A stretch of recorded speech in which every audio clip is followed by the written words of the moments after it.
विप्र विवेकी वेद विद सम्मत साधु सुजाति, जिमि धोखे मद पान कर सचिव सोचते ही भांति। अर्थात जैसे कोई विवेकशील वेद का ज्ञाता, साधु सम्मत आचरणों वाला और उत्तम जाति का कुलीन ब्राह्मण धोखे से मदिरा पी ले और पीछे पछतावे, उसी प्रकार मंत्री सुमंत्र सोच कर पछता रहे हैं।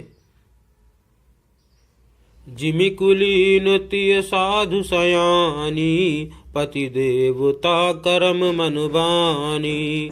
रहे करम बस परिहरि नाहु, सचिव हृदय तिमि दारुण दाहु।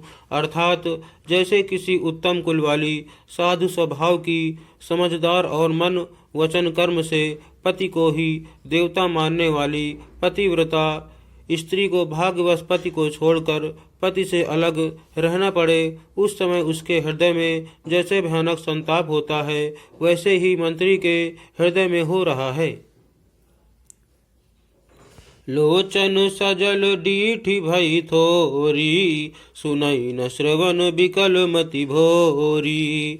सूख ही अधर लागी मुँह लाटी, जीव न जाई उर अवधि कपाटी। अर्थात नेत्रों में जल भरा है, दृष्टि मंद हो गई है, कानों से सुनाई नहीं पड़ता, व्याकुल हुई बुद्धि बेठिकाने हो रही है, ओंठ सूख रहे हैं, मुंह में लाटी लग गई है, किंतु ये सब मृत्यु के लक्षण हो जाने पर भी प्राण नहीं निकलते, क्योंकि हृदय में अवधि रूपी किवाड़ लगे हैं। अर्थात 14 वर्ष बीत जाने पर भगवान फिर मिलेंगे, यही आशा रुकावट डाल रही है।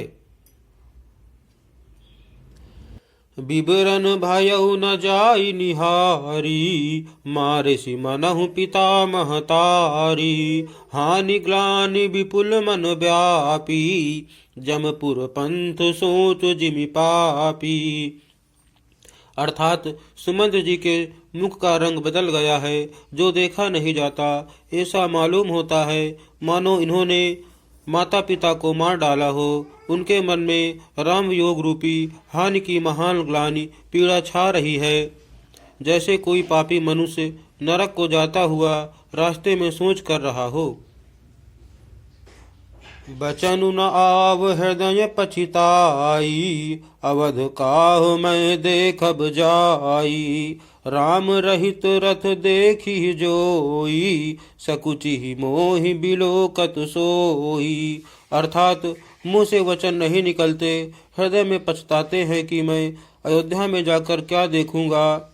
श्री रामचंद्र जी से शून्य रथ को जो भी देखेगा वही मुझे देखने में संकोच करेगा, अर्थात मेरा मुँह नहीं देखना चाहेगा।